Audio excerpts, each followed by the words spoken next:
itu menjanjikan akan turunnya rahmat, turunnya sakinah, kemudian senantiasa diliputi oleh para malaikat,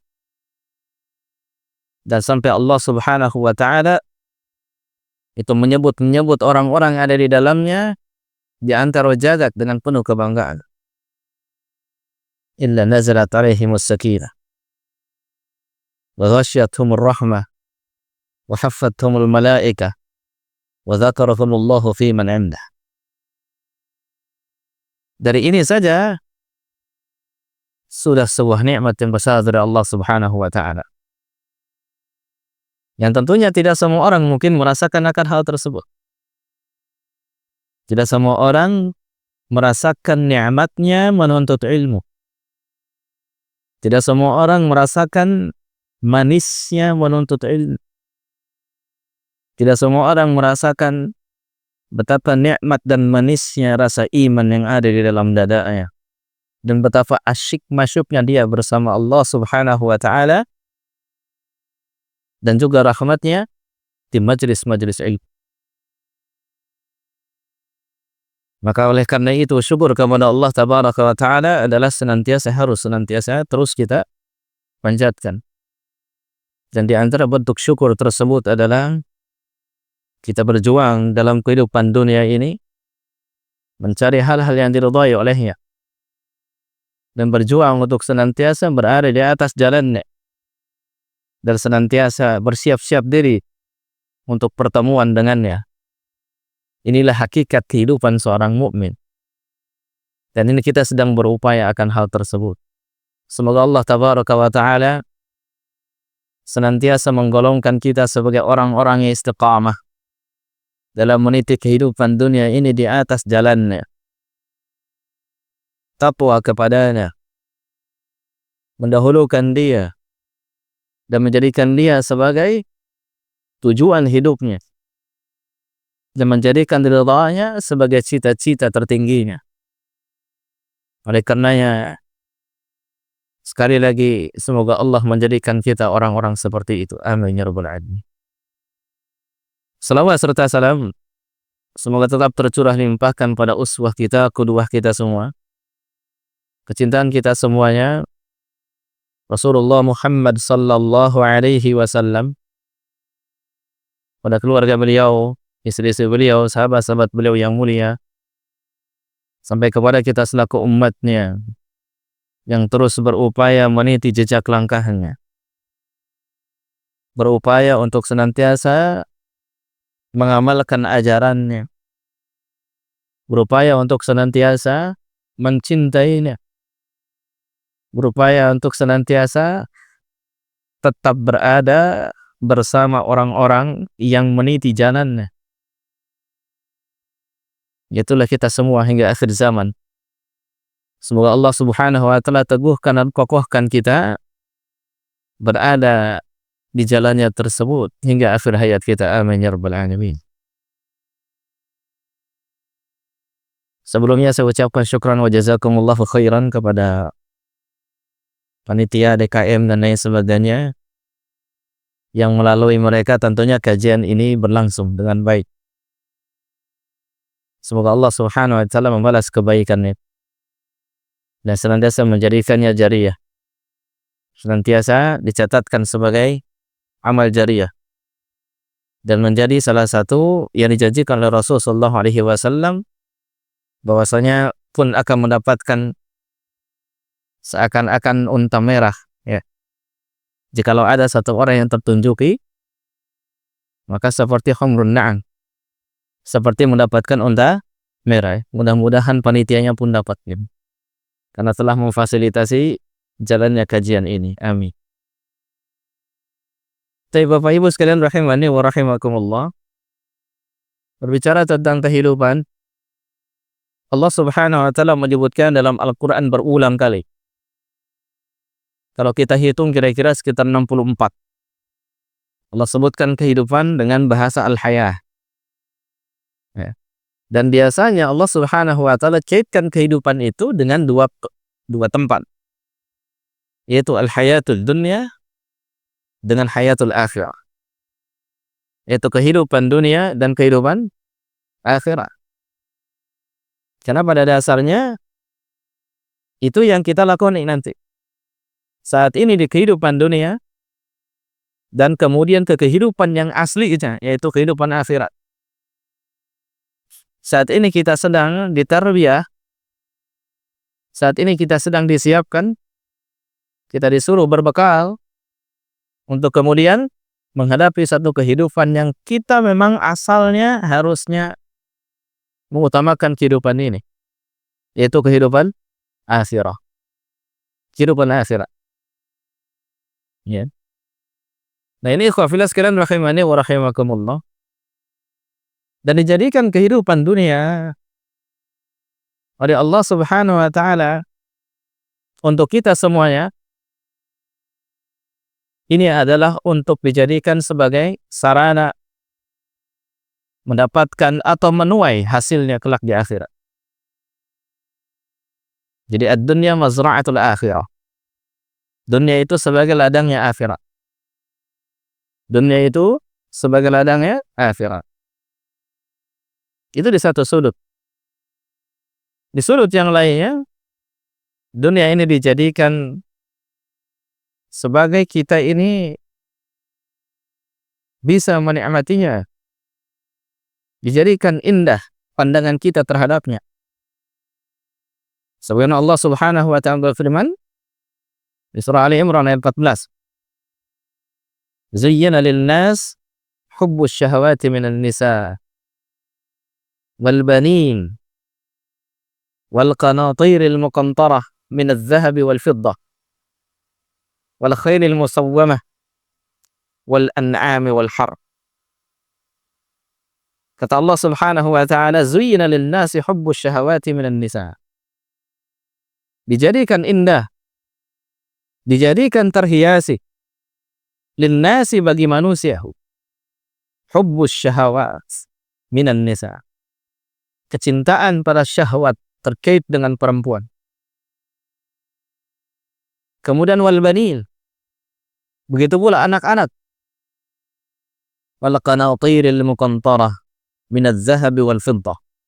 Dan juga dari harta-harta berupa emas dan perak. Wal khayli musawwamah. Kuda-kuda yang ditambat perang untuk perang. Kemudian selanjutnya wal an'ami wal harth. Begitu pula binatang ternak dan juga ladang-ladang. Dijadikan indah kehidupan dunia ini bagi kita, dan ini adalah bagian dari mata', perhiasan yang senantiasa diberikan untuk kita dan menjadi fitrah kita untuk mencintainya. Akan tetapi di sisi Allah lah husnul ma'ab. Di sisi Allah lah sebaik-baik yang tempat kembali. Oleh karena ya ikhwah fillah sekalian rahimani wa rahimakumullah, tidaklah aneh kalau kita ini mencintai apa-apa yang ada di dunia. Bahkan aneh kalau kita ini tidak mencintai yang ada di dunia. Karena pada dasarnya fitrah kita ini mencintai apa yang ada di dunia. Adapun permasalahan atau persoalan seseorang ini keliru dalam mencintai dunia adalah ketika berlebih-lebihan dalam mencintainya. Itu yang keliru. Seperti Allah Subhanahu wa ta'ala gambarkan di surah Al-Adiyat, kecintaan kita kepada harta. Wa innahu lihubbil khairi lasyadid. Dan sesungguhnya dia, yakni al-insan, manusia, itu kepada harta benar-benar sangat cinta. Allah sebutkan harta itu dengan sebutan al-khair di dalam Al-Quran. Selain al-mal, Allah juga sebut dengan al-khair. Dan al-khair itu adalah kebaikan. Al-khair itu kebaikan. Jadi pada dasarnya harta dan apa-apa yang ada di dunia itu kebaikan. Pada dasarnya seperti itu. Wa innahu lihubbil khairi, yakni al-mal. Dan sesungguhnya dia, yakni manusia, al-insan, lihubbil khair lasyadid. Mencintai al-khair lasyadid, benar-benar sangat. mencintai al-khair, yakni mencintai al-mal, mencintai harta itu sangat. Nah, persoalannya bukan di al-khairnya, bukan di hartanya, persoalannya adalah di sangatnya. Jadi pada dasarnya mencintai apa yang ada di dunia itu tidak masalah, karena itu bagian dari fitrah manusia. Yang masalah itu kalau sangat, yang menyebabkan seseorang menabrak aturan-aturan Allah Subhanahu wa taala. Makanya Allah sebutkan al-khair. Persoalannya bukan di al-khairnya, bukan di malnya, bukan di hartanya, bukan apa-apa yang ada di dunianya. Persoalannya adalah cara kita menyikapinya. Nah, ini yang patut kita renungkan. Ikhwah fillah sekalian rahimani wa rahimakumullah. Itu di sudut yang lain. Kemudian di sudut yang lainnya pula, dunia ini ternyata adalah tempatnya ujian. Iya, darul, bahwa dia itu darul bala gitu. Tempatnya ujian. Ya.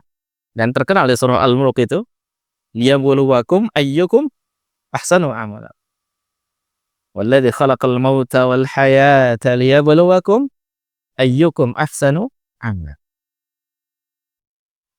Dialah Allah Subhanahu wa taala yang telah menciptakan al-maut dan al-haya, yakni kematian dan juga kehidupan.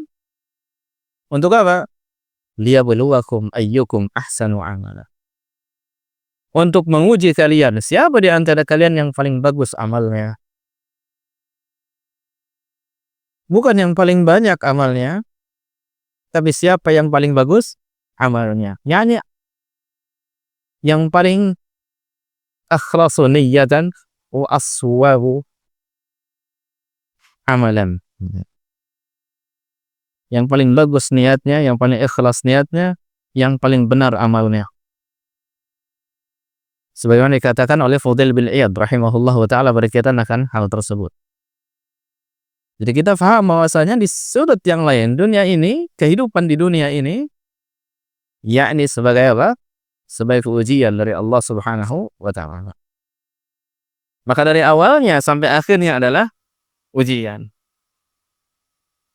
Dan ini patut kita pahami, dan kita semua sudah paham insyaallah akan hal tersebut. Hanya saja kita harus terus diingatkan akan hal ini. Sehingga kaitannya dengan pembahasan kita pada sore hari ini berkaitan tentang, yaitu ketika kehidupan terasa sempit begitu. Maka kita akan membahas tentang apa saja yang menyebabkan kehidupan itu terasa sempit. Dan juga bagaimana solusi Islam berkaitan tentang hal tersebut. Untuk mengatasi hal demikian. Ya. Ini khafillah sekalian rahimani wa rahimakumullah. Pembahasan yang pertama adalah berkaitan tentang sebab kehidupan terasa sempit. Seseorang itu khafillah sekalian rahimani wa rahimakumullah, siapapun dia dalam menjalani kehidupan itu, tentu ada yang merasa lapang, ada yang merasa sempit.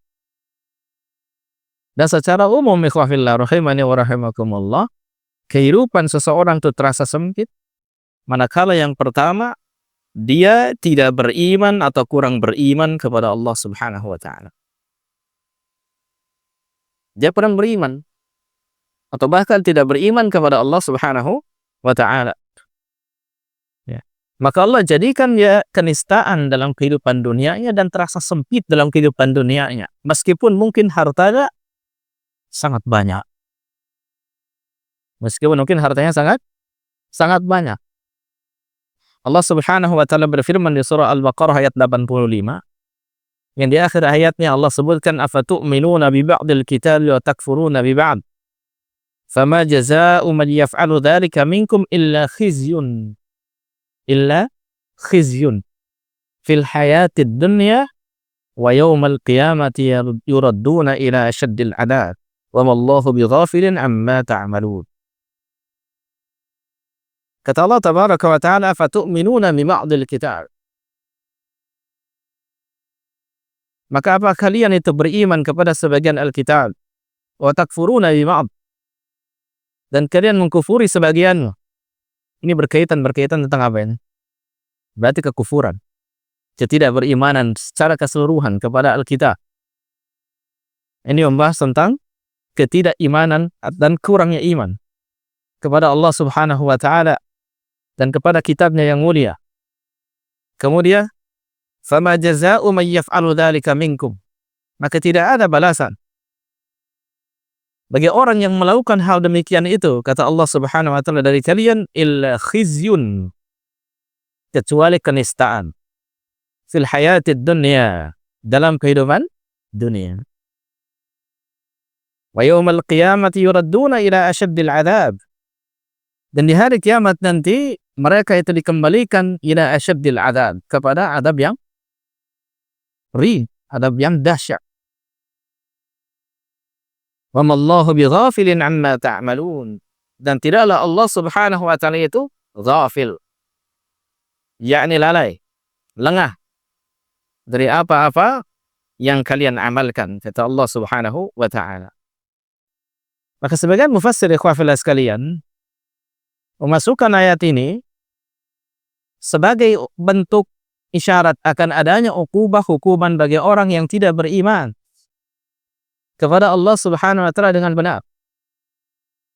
Yakni mereka itu akan diberikan khizyun, berupa kenistaan, dan di antara kenistaan tersebut adalah sempitnya hati mereka dalam menghadapi kehidupan dunia ini. Sempitnya hati mereka. Dan kita perhatikan ikhwah fillah rahimani wa rahimakumullah, betapa sering kita mendengar orang-orang yang banyak hartanya di sana sini, bahkan punya keterkenalan diri yang luar biasa, masyhur dari kalangan orang-orang kafir, kemudian berakhir bagaimana? Membunuh dirinya sendiri. Entah itu seorang musisi, entah itu seorang artis, entah itu seorang pejabat, dan lain sebagainya, yang mereka dari kalangan orang kufar yang sudah tidak berpikir lagi berkaitan tentang harta saking banyaknya, tapi karena disempitkan hatinya oleh Allah Subhanahu wa taala, maka apa yang mereka lakukan? Tidak ada lagi yang bisa mereka lakukan kecuali mengakhiri hidupnya dengan cara seperti itu. Saking mereka sempit hatinya, walaupun segala sesuatu telah mereka dapatkan. Nah, ini memang hukuman dari Allah Subhanahu wa taala bagi mereka yang tidak beriman. Sementara bagi orang-orang yang beriman, kafilah sekalian, sebaliknya Allah Subhanahu wa taala lapangkan hatinya. Allah Subhanahu wa taala lapangkan hati. Dijadikan indah dia hidupnya karena keimanan kepada Allah include dengan keimanan kepada takdirnya Allah Subhanahu wa taala. Itu sudah include itu. Iman kepada Allah tabaraka wa taala, jadi konsekuensinya kepada takdirnya harus beriman. Ya, dia iman tentang ilmunya Allah. Bahwasanya ilmunya meliputi segala sesuatu. Wa anna Allah qad ahata bi kulli syai'in ilma. Dan bahwasanya Allah Subhanahu wa taala itu ilmunya meliputi segala sesuatu. Dia tahu yang lalu, dia tahu yang akan datang, dia tahu yang sekarang terjadi. Tidak ada satupun yang samar bagi dia. Tidak ada satupun yang samar bagi dia. Oleh karenanya dengan ilmunya, dengan keadilannya dan hikmahnya, dia tuliskan takdir seluruh makhluk di Lauhul Mahfuz. Ya. Awwalu ma Allah al-qalam. Kata Nabi SAW, awal yang pertama Allah ciptakan adalah al-qalam, yakni pena. Kemudian Allah SWT perintahkan pada al-qalam, uktub nahwa kain ila yaumil qiyamah. Tulislah apa yang akan terjadi hingga hari kiamat. Dan Allah menciptakan qalam, kemudian menuliskan takdir berdasarkan ilmunya. Berdasarkan ilmunya. Qad ahata bi kulli syai'in ilma. Ilmunya meliputi segala sesuatu. Bahkan dia itu ya'lamu ma fis sudur, dia tahu apa yang ada di dalam dan ya. Bahkan dia itu ya'lamu kha'inatul a'yun. Dia tahu mata-mata yang khianat. Wa ma tukhfis sudur, dan apa-apa yang disembunyikan di dalam dada. Bayangkan. Allah Subhanahu wa taala mampu menjangkau itu semua. Dengan ilmunya ia tuliskan seluruh takdir. Bahkan dituliskan tersebut berdasarkan riwayat 50.000 tahun sebelum penciptaan langit dan bumi. Dan orang beriman yakin akan hal tersebut. Ya. Wa ma tasqutu min waraqatin. Dan tidaklah satu daun yang jatuh kecuali dia tercatat di Lauhul Mahfuz. Sehingga apapun yang terjadi pada orang beriman tersebut berupa hal-hal yang sifatnya ujian bagi mereka, mereka yakin bahwasanya itu adalah takdir Allah Subhanahu wa ta'ala. Maka tidak ada obat yang paling manjur dalam menghadapi tersebut kecuali kalimat qadarullahi wa ma syaa fa'al. Atau dalam kalimat yang lain, qaddarallahu wa ma syaa fa'al. Karena dia beriman kepada Allah Subhanahu wa ta'ala dan takdir Allah Subhanahu wa ta'ala. Dan dia beriman bahwa Allah Subhanahu wa ta'ala menciptakan segala sesuatu, termasuk perbuatan mereka. Termasuk perbuatan mereka. Maksudnya Allah Subhanahu wa ta'ala menetapkan takdir iradah syar'iyyah dan juga takdir kauniyah qadariyah. Allah tetapkan umur seseorang, bagaimana kehidupannya, bikatbi rizqihi, dia tuliskan tuh. Dia kirimkan malaikat ke rahim ibu-ibu kita. Ya. Kemudian untuk apa? Bikatbi rizqihi, untuk menetapkan rizkinya, menulis rizkinya. Wa katbi ajali, menuliskan ajal. Ya. Dia termasuk orang yang syaqi, orang yang sengsara, atau orang yang sa'id. Dituliskan semua oleh Allah Subhanahu wa ta'ala melalui para malaikat tersebut. Ditetapkan. Bahkan termasuk perbuatan. Diciptakan oleh Allah Subhanahu wa ta'ala perbuatan yang kemudian nanti seseorang itu diberikan masyiah, kehendak oleh Allah Subhanahu wa ta'ala. Inilah 4 rukun takdir yang senantiasa harus kita imani. Yaitu pertama al-ilmi, ilmu Allah Subhanahu wa ta'ala meliputi segala sesuatu. Yang kedua al-kitabah, penulisan seluruh takdir Allah Subhanahu wa ta'ala, takdir ini seluruh makhluk maksudnya. Kemudian yang ketiga adalah Allah ciptakan segala sesuatu termasuk perbuatan, amal. Dan yang keempat adalah bahwasanya Allah Maha berkehendak, Maha menghendaki segala sesuatu dan juga memberikan kehendaknya kepada manusia untuk berbuat atau memilih perbuatan tersebut. Nah, kalau memahami ini dengan baik, keimanan kepada Allah Subhanahu wa ta'ala dengan kuat, maka hatinya akan lapang sekali. Hatinya akan Nah, ikhwafillah sekalian rahimani wa rahimakumullah. Kemudian, sebab kehidupan terasa sempit yang kedua itu adalah dosa dan maksiat. Dosa dan maksiat. Allah Subhanahu wa ta'ala berfirman, "Dhahara al-fasadu fil barri wal bahr bima kasabat aydin nas liyudhiqahum ba'd alladhi 'amilu la'allahum yarji'un." Kata Allah Subhanahu wa ta'ala surah Ar-Rum ayat 41. Dhahara al-fasadu fil barri wal bahr. Telah nampak kerusakan. Dhahara al-fasad fil barri wal bahr. Di bar yakni daratan. Semua ada di daratan. Wal bahr, dan yang ada di lautan. Fil bar yakni daratan dan juga ke atas. Termasuk juga udara. Wal bahr, dan juga seluruh perairan. Baik itu di sungai, baik itu di mana? Di lautan, di samudra, di danau, seluruh perairan. Menurut sebagian ulama. Fil bar wal bahr bima kasabat aydin nas. Dikarenakan perbuatan tangan-tangan manusia, yakni bidunubi bani Adam, kata para mufassir. Dikarenakan zunubnya, dosa-dosanya anak cucu Adam.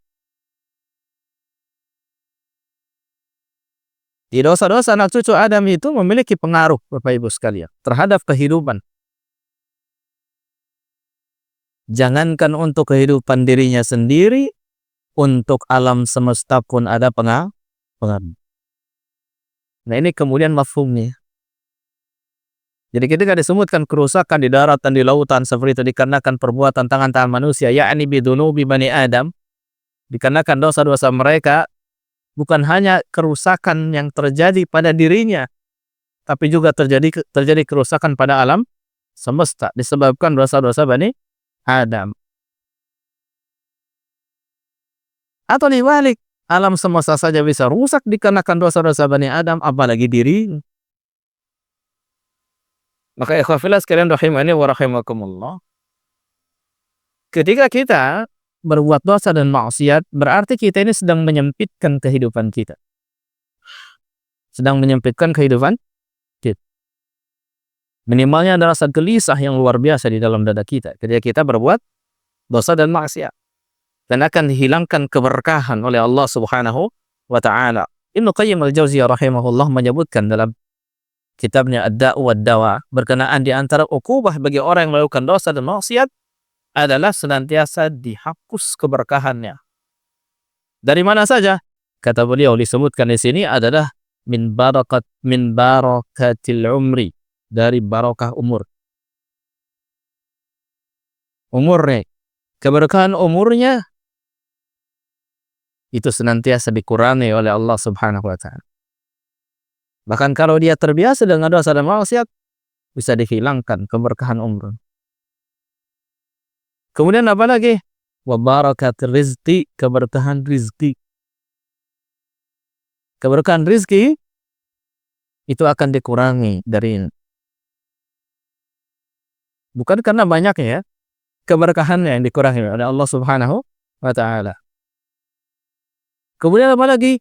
Wa barakatil ilmi, keberkahan ilmu akan dikurangi, bahkan diambil dari Allah. Ilmu sulit sekali diamalkan, ikhwan. Karena kalau misalkan kita terlalu banyak dosa dan maksiat.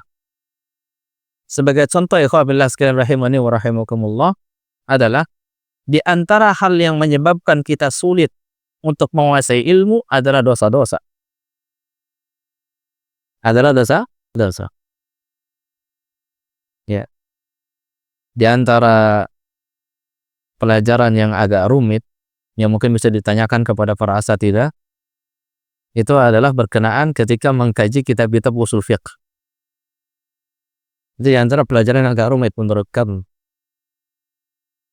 Ketika itu kami pun senantiasa mengeluhkan hal tersebut kepada guru-guru kami. Ini kok sulit sekali menguasai usul fiqh ya Syekh, gitu kan. Kemudian apa yang disarankan oleh guru-guru kami berkenaan dengan itu? Banyak bertaubat kepada Allah dan beristighfar, katanya begitu. Banyak bertaubat kepada Allah dan beristighfar. Nah, kemudian dicobalah kita banyak bertaubat dan istighfar kepada Allah Subhanahu wa ta'ala, maka Allah Subhanahu wa ta'ala pun mudahkan menguasai ilmu tersebut. Ini di antara hal ya, ikhwan, ya, yang secara dalam kehidupan real kita, kehidupan nyata kita itu memang terjadi demikian. Allah Subhanahu wa ta'ala cabut keberkahan ilmu ketika kita banyak dosa dan maksiat. Kemudian selanjutnya, wa barakatil amal, Allah akan menghilangkan keberkahan amal. Keberkahan itu apa? Al-barakah itu ziyadatul khair, bertambahnya apa? Kebaikan. Dan juga di sana ada yang namanya pertumbuhan dan juga terus menerus, istimrar, berkesinambungan. Itu ciri daripada barakah. Maka di antara ciri amal yang berkah adalah amal yang kontinu. Maka seseorang itu tetap berada dalam kebaikan ketika dia kontinu. Ahabbul a'mali ilallah adwamuha wa in qalla. Ahabbul a'mal, kata Nabi SAW, amal yang paling dicintai oleh Allah Subhanahu wa taala itu adwamuha wa in qalla, yang continue meskipun sedikit. Dan yang paling menutup kita untuk bisa continue dalam amal adalah dosa dan maksiat. Makanya Hasan al-Basri rahimahullahu taala itu pernah mengatakan, tidak ada yang menghalangi seorang hamba dari salat malamnya kecuali karena saking beratnya dosa-dosa. Kecuali saking beratnya dosa. Dan ikhwah fillah sekalian rahimani wa rahimakumullah, ketika seseorang tadinya terbiasa dengan baca Al-Quran 1 juz 1 hari gitu ya, kemudian tiba-tiba harus terhenti. Tiba-tiba terhenti dan berat sekali untuk kemudian memulai kembali. Lama sekali ia tidak tilawah Al-Quran lagi seperti ini, menunjukkan keberkahan amalnya diambil oleh Allah SWT. Karena apa? Beratnya dosa-dosa yang ia tangguh. Ketika seseorang yang tadinya rajin untuk menuntut ilmu tiba-tiba terhenti dengan berbagai macam alasan. Lama sekali tidak menuntut ilmu.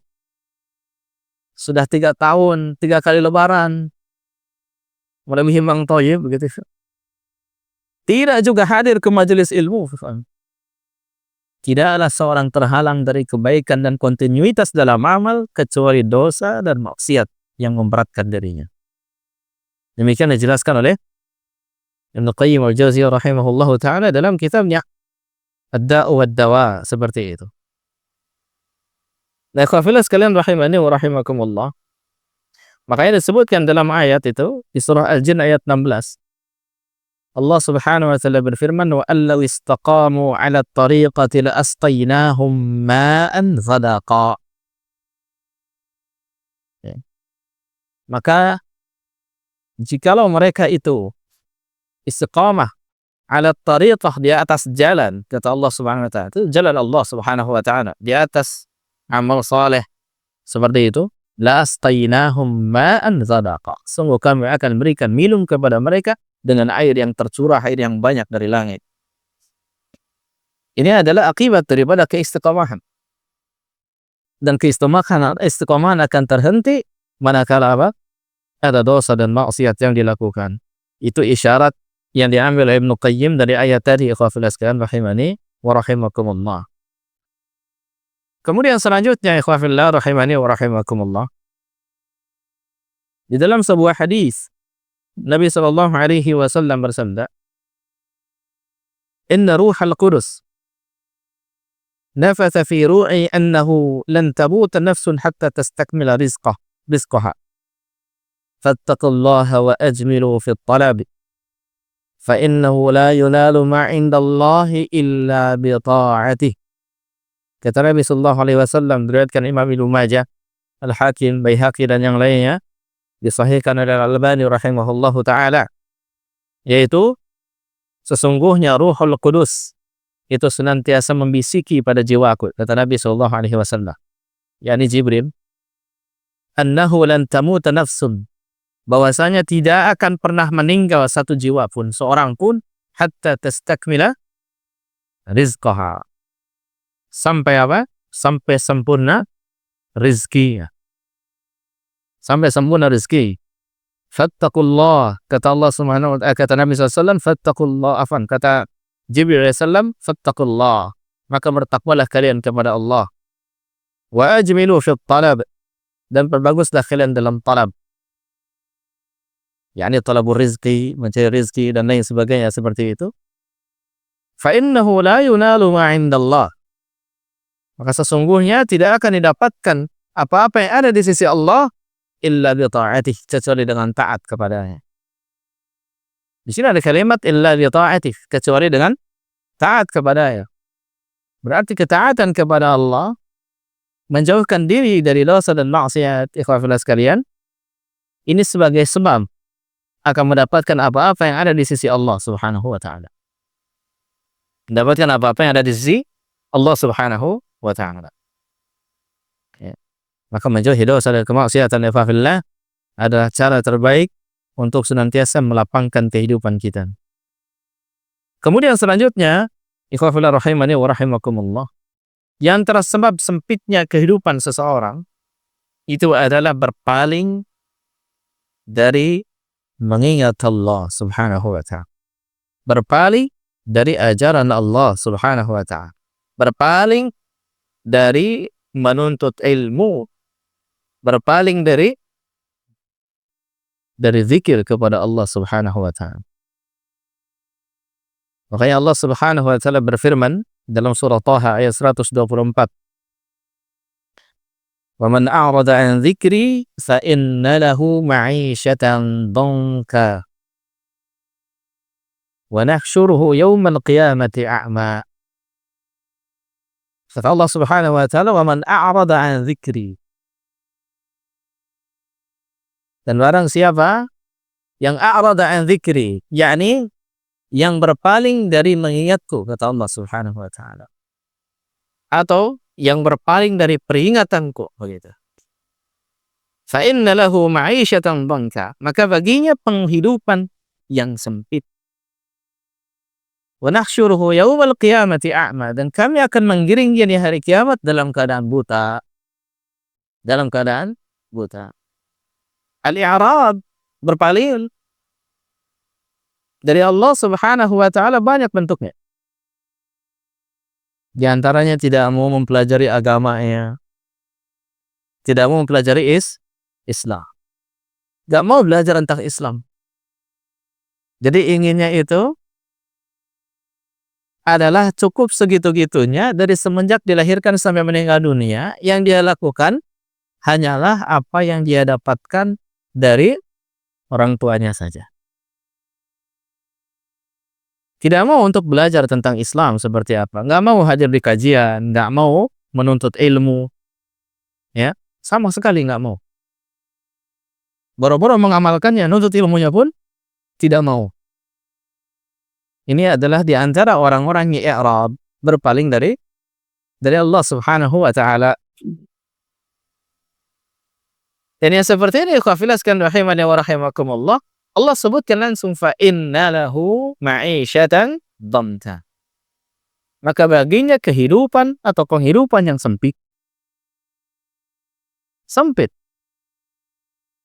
Ya. Sempit hatinya, dilanda gundah gulana berketerusan. Ya. Dilanda kesedihan berketerusan. Dilanda kesepian berketerusan. Dijauhkan dari keberkahan. Didekatkan pada keburukan-keburukan. Disulitkan kepada kebaikan. Dimudahkan kepada kefajiran. Sulit untuk bertakwa kepada Allah. Sulit untuk merasakan nikmatnya keimanan. Sulit merasakan manisnya keimanan. Ini orang-orang yang i'rad, yakni berpaling dari Allah Subhanahu wa ta'ala, dari mengingatnya, dari peringatannya. Maka akibatnya adalah seperti tadi. Kehidupan yang sempit di dunia. Sekali lagi, meskipun tadi dari segi kehidupan dunia, dari hartanya itu sangat banyak misalkan, tapi kalau berpaling dari agama Allah Subhanahu wa ta'ala, maka akan disempitkan hatinya oleh Allah Subhanahu wa ta'ala. Belum lagi nanti di akhiratnya. Wa nahsyuruhu yaumal qiyamati a'ma. Dan kami akan giring nanti di hari kiamat dia dalam keadaan a'ma, buta. Sebagian menafsirkan buta secara hakiki.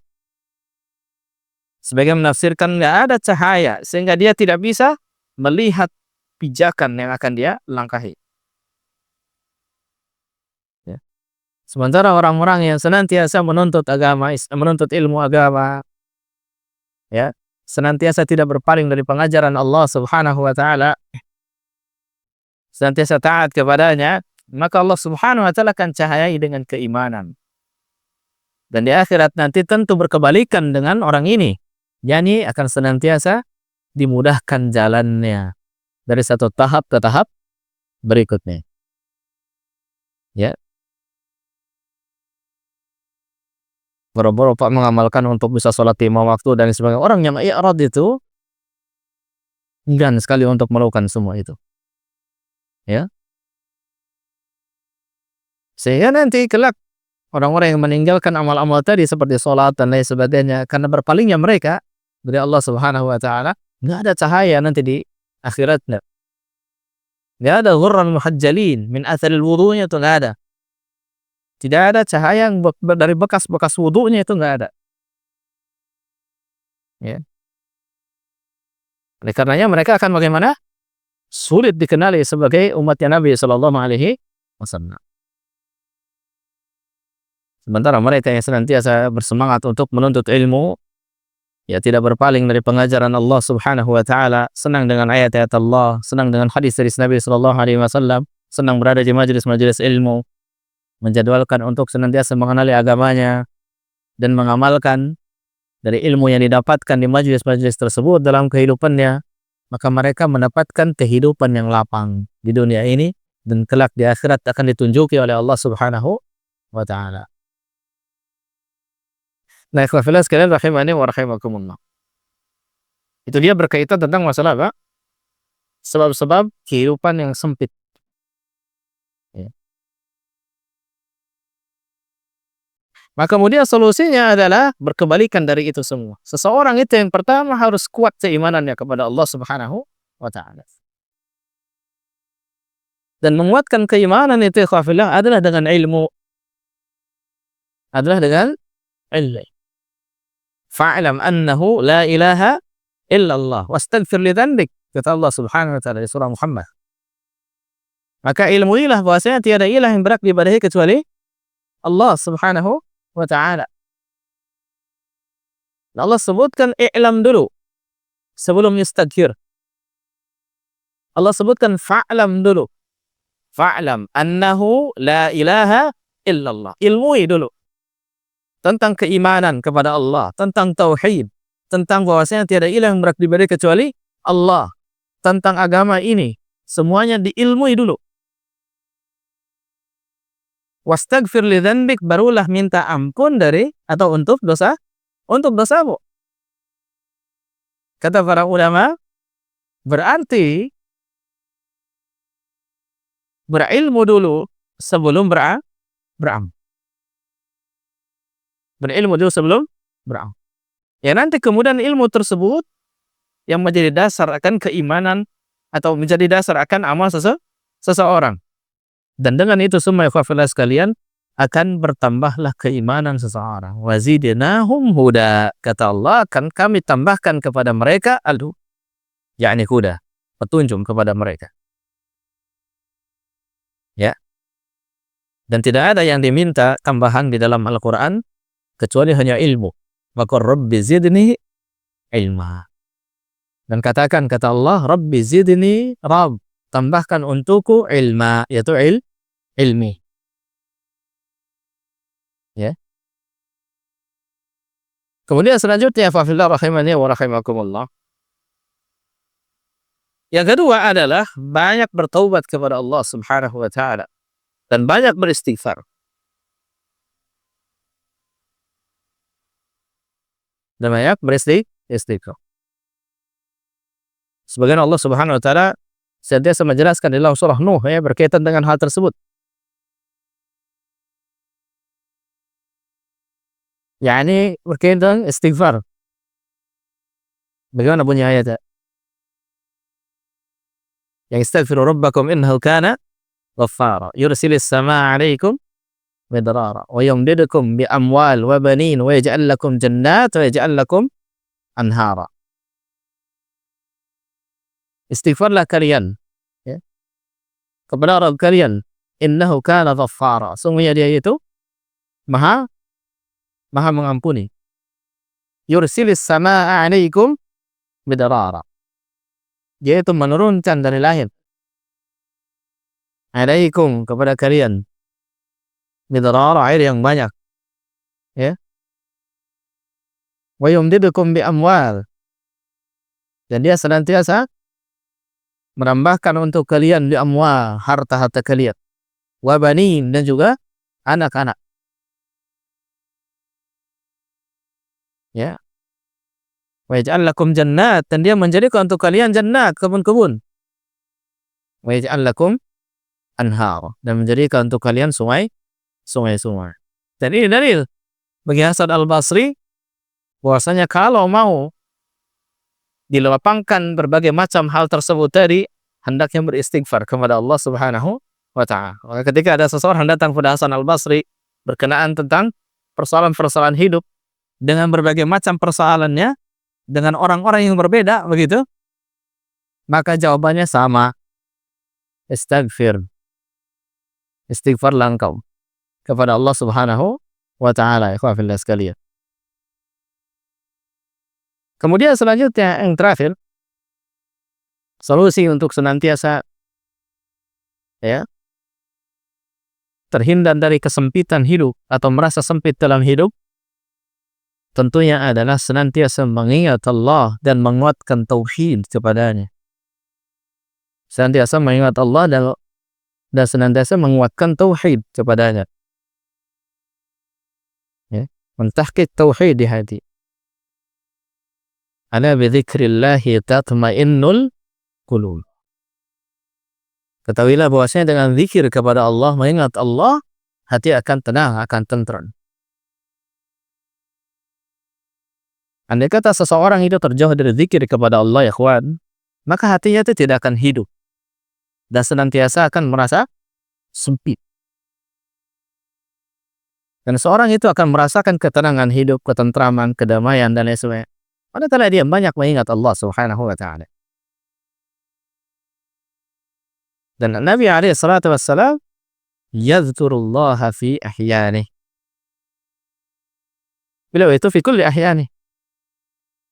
Nabi SAW itu senantiasa berzikir kepada Allah di setiap desah hidupnya, desah nafasnya.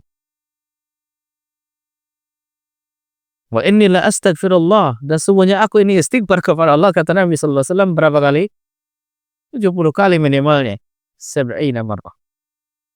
70 kali minimalnya. Sehari semalam. Bahkan di riwayat Muslim disebutkan bahwasanya beliau itu sampai 100 kali istighfar kepada Allah. Wa huwa ma'sum. Padahal beliau itu ma'sum. Beliau senantiasa mengingat Allah Subhanahu wa ta'ala. Ya. Dan bahkan Nabi SAW itu memberikan apa? Memberikan motivasi kepada orang-orang yang tidak mampu untuk mengejar ketertinggalan amal solehnya, gitu kan? Dari orang-orang kaya yang begitu banyak sedekahnya, sementara mereka juga sholat, mereka juga saum, seperti itu. Kata Nabi SAW, inna fi kulli tasbihatin sadaqah. Sesungguhnya tasbih, di setiap tasbih itu sadaqah. Takbirnya, tahlilnya, kemudian takbirnya seperti itu, ada sadaqah, demikian. Dan itu bisa mengejar ketertinggalan mereka, demikian.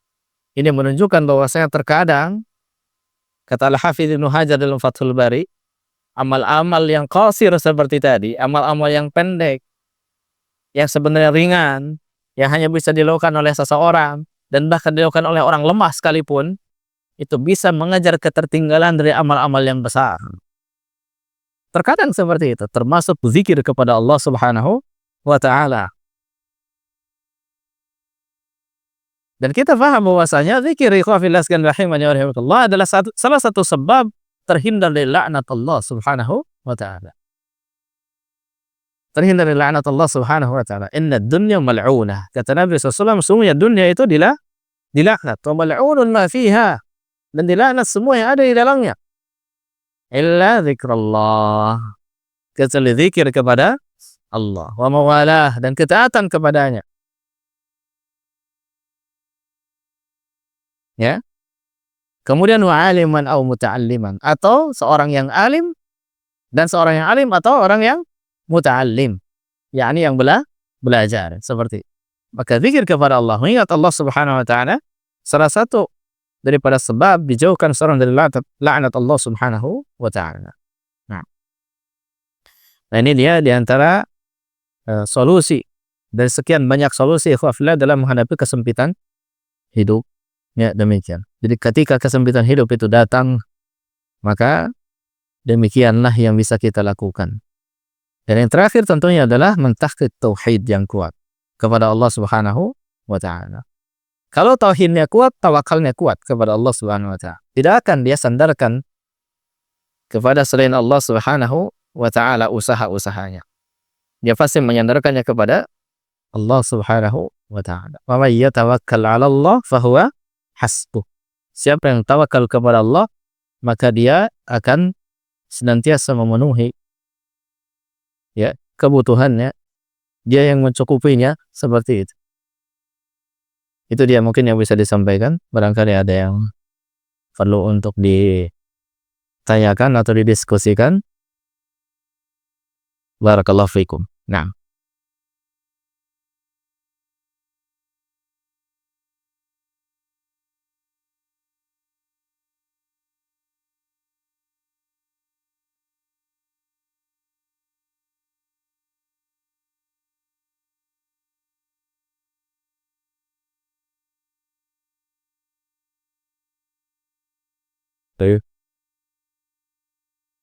Lewat bahasa Jepang setuju untuk publik total sendiri dari jamaah sekali dari menanyakan sesuatu.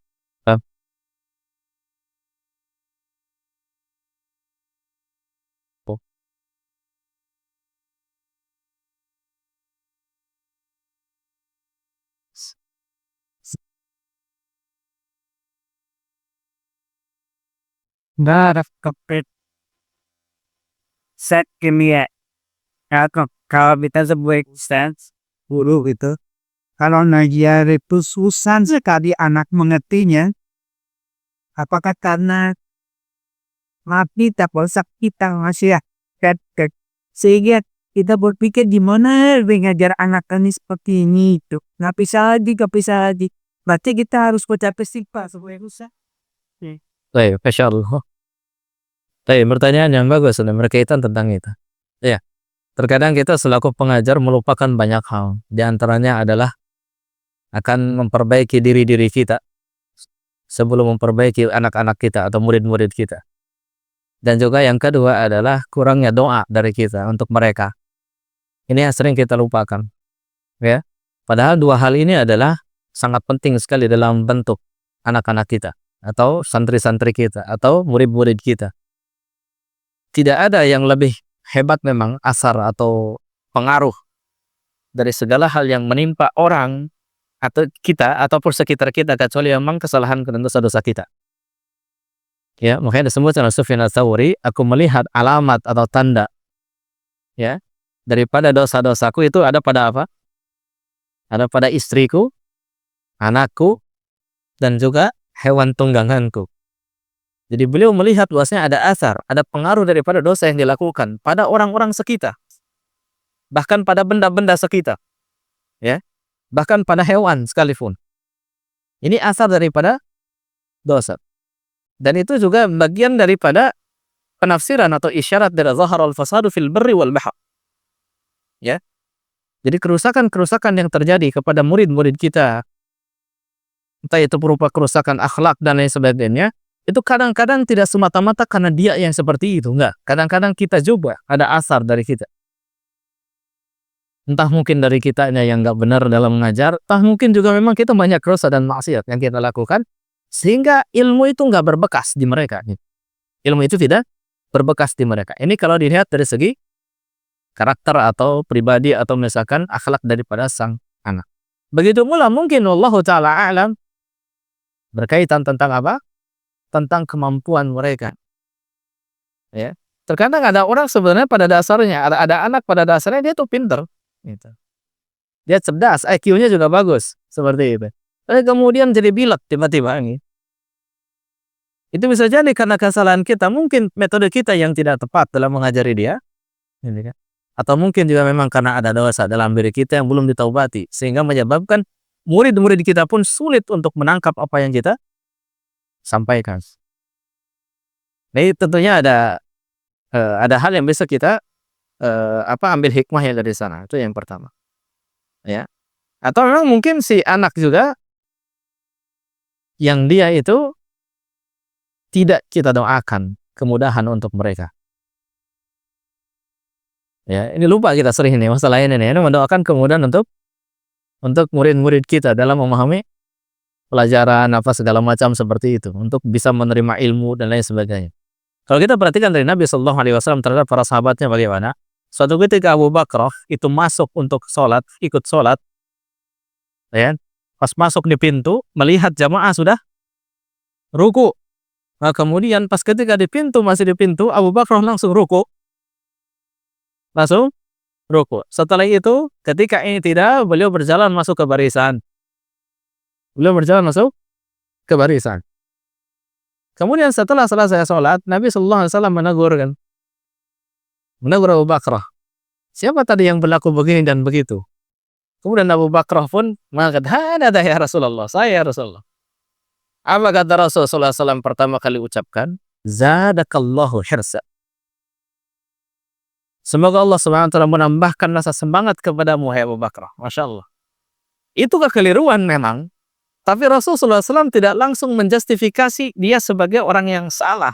Yang harus dihukum. Yang harus disudutkan. Tidak. Nabi SAW itu doakan terlebih dahulu. Zadakallahu hirsan. Semoga Allah menambahkan rasa semangat untukmu, hai Abu Bakar. Walaupun kemudian di akhir kalimatnya kata Nabi, wala ta'wad, jangan ulangi lagi. Tapi apa yang pertama kali dikeluarkan oleh Nabi SAW? Kalimatnya, semoga Allah menambahkanmu rasa semangat. Yang menunjukkan Nabi SAW bersemangat mendoakan murid-muridnya. Bersemangat mendoakan murid-muridnya. Ya. Bagaimana Rasul menasihati Ibnu Umar, ya? Rajulun saleh. Inna Ibnu Umar rajulun saleh. Ibnu Umar itu rajul yang saleh. Ibnu Umar itu seorang yang saleh, kata Nabi sallallahu alaihi wasallam. Ya. Bagaimana? In shalla fil lail. Kalau dia salat malam. Ya, Nabi sallallahu alaihi wasallam itu memuji dulu seseorang, mendoakan kebaikan kepadanya, baru kemudian memberikan masukan kepadanya. Seorang yang soleh itu Ibnu Umar, Abdullah. Kata Rasulullah SAW, kalau dia sholat malam. Kalau dia sholat malam. Baik. Inilah cara Rasulullah SAW dalam mengajari murid-muridnya, Masya Allah. Ya. Barakallahu fiik. Mungkin itu, Pak. Nah. Ada lagi? Silakan.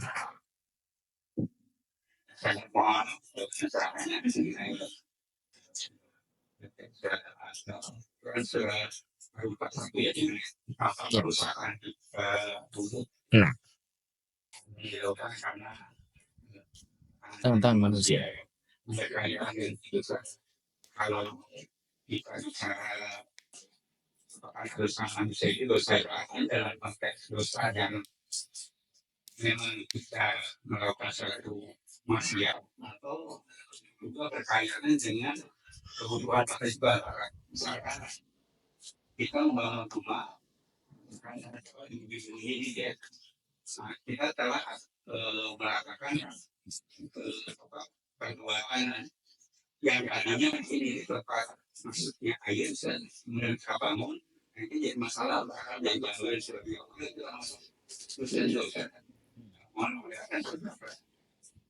Baik, Masya Allah, barakallahu fiik. Jadi memang kalau kita perhatikan bima kasabat aydin nas, disebabkan dikarenakan dosa-dosa tangan-tangan manusia, perbuatan manusia seperti itu. Sebagian tafsiran bidunubi bani Adam itu dengan atau dikarenakan dzunubnya dosanya bani Adam, dan memang berbekas dosa bani Adam itu kepada semua hal. Ya, dan termasuk juga kalau misalkan kita melakukan hal-hal yang kita sudah tahu itu akan ada madarat yang besar, tapi kita lakukan hal tersebut, maka itu pun sama, bagian daripada dosa kita. Itu berarti dosa kita.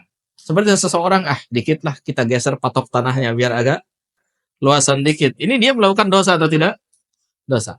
Ketika dia tahu bahwasanya kalau dia menutup saluran tersebut itu akan terjadi begini dan begitu, tapi dia sengaja untuk tutup saluran tersebut, berarti itu pada dasarnya sudah dosa juga. Ya, sudah dosa. Tapi kalau misalkan dia melakukan hal tersebut tadi, misalkan membangun, dia nggak tahu menahu kalau misalkan itu akan berdampak negatif. Dia bangun saja biasa, demikian seperti itu, sudah dibangun, ternyata itu adalah daerah resapan gitu ya. Dan dia nggak tahu menahu tentang masalah itu, maka dia tidak termasuk dalam yang disebut di ayat tadi, demikian, gitu ya. Tapi kalau dia tahu akan ada madarat yang besar dan memang itu akan berakibat buruk, ya, tapi dia tetap saja melakukan hal demikian, ya, maka bisa jadi itu adalah dosa dosa tersendiri yang dia lakukan dari selain dari dosa-dosa yang dia lakukan yang lainnya seperti itu, dan juga dosa-dosa manusia demikian. Jadi ada andilnya dari dosa-dosa manusia gitu, seperti itu. Wallahu taala alam bishawab, demikian.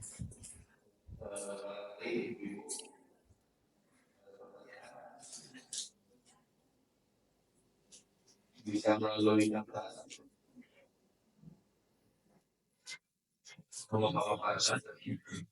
Betul. rasa sempit hidup itu 3 faktor yang antum uraikan tadi. 3 orang beriman, dosa dan maksiat, dan berpaling dari jalan Allah. Bagaimana dengan Quran yang mengatakan sifatan wa dulu amanah. Nah, insyaallah. Bagus. Ini pertanyaan yang bagus. Masya Allah. Barakallahu fiik. Berkaitan tentang ahsiban nas ayyutraku ayyaqulu amanna wa hum la yuftanun. Apakah manusia mengira mereka mengatakan kami telah beriman kemudian mereka tidak diuji? Dua hal yang berbeda antara ujian kepada orang-orang yang telah mengaku beriman dengan hukuman kepada orang-orang yang tidak beriman. Jadi kalau sifatnya al-fitnah, yakni ujian secara umum pada orang-orang beriman, maka itu yang disebut dengan ujian itu. Sementara kalau menimpa pada orang-orang yang berbuat dosa, maksiat, orang-orang fajir dan lain sebagainya, ya, maka itu yang disebut dengan hukuman atau teguran dari Allah Subhanahu wa taala. Sehingga ketika seseorang makin tinggi keimanannya makin bagus. Makin tinggi keimanannya makin bagus. Di satu sudut makin memungkinkan dia diuji lebih berat oleh Allah Subhanahu wa taala, tapi di sisi lain hatinya tetap lapang. Hatinya tetap lapang dan tidak sempit. Gitu. Sebagaimana yang terjadi kepada para anbiya yang ujiannya begitu berat. Asyaddun nasi bala'an, yang paling berat ujiannya dari Allah Subhanahu wa taala adalah anbiya. Kata Nabi SAW, adalah para nabi. Itu berat. Bersama dengan itu hatinya lapang. Bersama dengan itu hatinya tidak sempit. Karena apa? Karena keimanan di dalam hatinya. Satu sisi keimanan yang tinggi membuat jadi sebab akan ujian yang berat, gitu kan? Sisi yang lain, keimanan yang di hatinya itu membuat dia terasa apa? Terasa lapang. Itulah kenapa Ayyub alaihissalam belasan tahun tetap kuat dengan ujian yang begitu berat. Itulah kenapa Sulaiman walaupun di singgah-singgah sana yang hebat tetap bersyukur, ya, kepada Allah Subhanahu wa taala. Tetap lapang hatinya. Ayyub tetap lapang hatinya, Sulaiman tetap lapang hatinya. Dikarenakan keimanan tadi. Seperti itu. Allah taala alam bissawab. Nah. Ada lagi? Baik, Masya Allah. Kita cukupkan pertemuan kita. Itu aja. Baik. Baik, mungkin itu saja Bapak Ibu sekalian rahimani wa rahimakumullah. Semoga Allah Subhanahu wa taala senantiasa memberikan taufik kepada kita untuk bisa memahami apa yang telah disampaikan dan juga bisa mengamalkannya dalam kehidupan kita sehari-hari. Amin ya rabbal alamin. Saya mohon maaf bila ada kekurangan datangnya dari saya pribadi dan dari syaitan. Sementara kebenaran datangnya dari Allah Subhanahu wa taala. Subhanakallahumma bihamdik asyhadu an la ilaha illa anta astaghfiruka wa atubu ilaik. Wa sallallahu ala nabiyyina Muhammadin wa ala alihi wa sahbihi wa sallam. Assalamualaikum warahmatullahi wabarakatuh.